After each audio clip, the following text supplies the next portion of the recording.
কারো কাছে, পৃথিবীর কোন সৃষ্টির কাছে যাররা পরিমাণ কিচ্ছু পাওয়ার আশা করবেন না।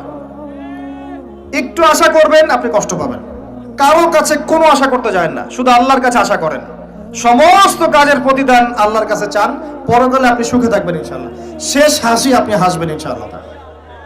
এছাড়া আমি কোনো সলিউশন দেখি না ভাই। আমি কলিজা থেকে কথাগুলো বললাম আপনাকে, আর যে কথা কলিজা থেকে বের হয় সেই কথা আপনার কলিজার মধ্যে আঘাত করবে ইনশাআল্লাহ। সব কাজ শুধু আল্লাহর জন্য করেন, কেউ আপনার আপন না। আল্লাহ ছাড়া কেউ আপনার আপন নয়। আপনি ভুল করবেন যদি আপনি অন্য কাউকে আপন মনে করেন। আপনার পলিটিক্যাল লিডার, আপনার প্রশাসনের স্যার, আপনার পরিবারের স্ত্রী, আপনার সন্তান, হাবি হাবি যা যা আছে, যদি মনে করেন আমার আপনজন, আপনি ভুল করবেন।